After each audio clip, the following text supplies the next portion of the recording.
Hello, hello. This is Iskanggala again and very short nga po yung stay natin dito sa dalat. So yan, nag-cable car ako papuntang Trukla Monastery and doon na din naghanap na ako sa my Google Map ng place. So nahanap ko yung lake, Kineme na parang Burnham Lake. So ito na nga po yung experience ko sa cable car and very organized naman. So, feeling ko pag may ganitong cable car dito sa Baguio, patay, so far dami ulit ng tourist. Pero yung view, so far ganda and na-enjoy ko talaga yung cable car ride ko dito. So, yung pine trees, yung mountain na nakikita mo is grabe, napakaganda. So, parang sulit na sulit ka dito sa cable car experience mo dito. Look at that view, 'di ba? Ang daming puno pat dito. So, parang Baguio na hindi pa as in madaming tao ganun. So, yan, napakalawak. And makikita mo talaga yung whole place or whole dalat. So, yarn, ang ganda, di ba? Ng clearing. Ng clearing yarn. So, ganda ng init. So, hindi siya masyadong mainit kasi nga malamig yung weather. Like Baguio.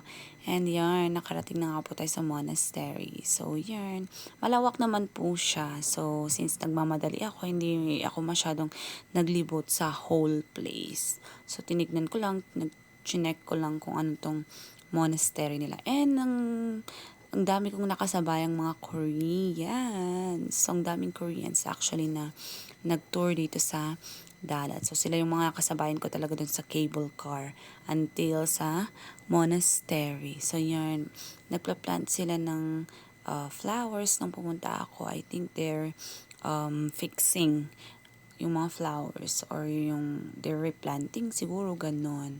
So naglipot-lipot lang talaga ako to check out. Ano ba yung parang nag-Burnham lang.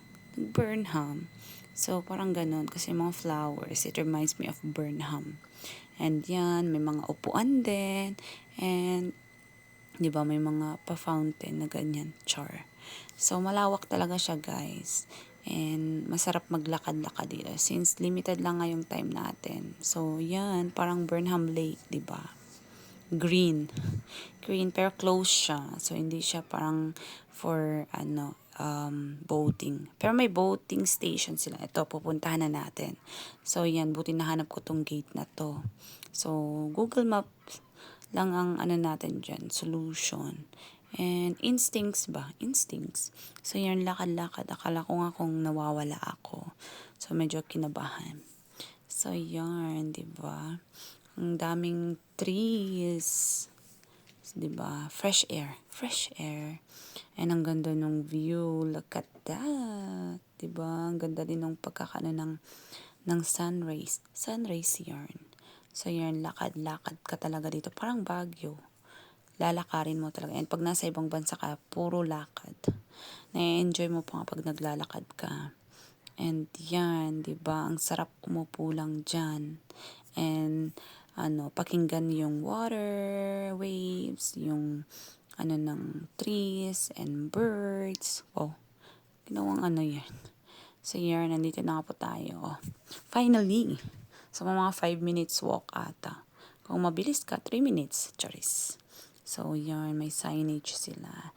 And ang lawak, guys. May pa-boating experience sila dito.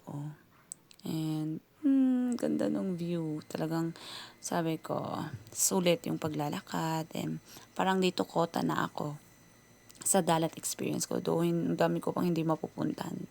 Balikan na lang, di ba? So, yan, may nagbo-boating naman. Medyo konti pa kasi yung tao kasi umaga. So, maybe later, madami ng tao dito. And yan.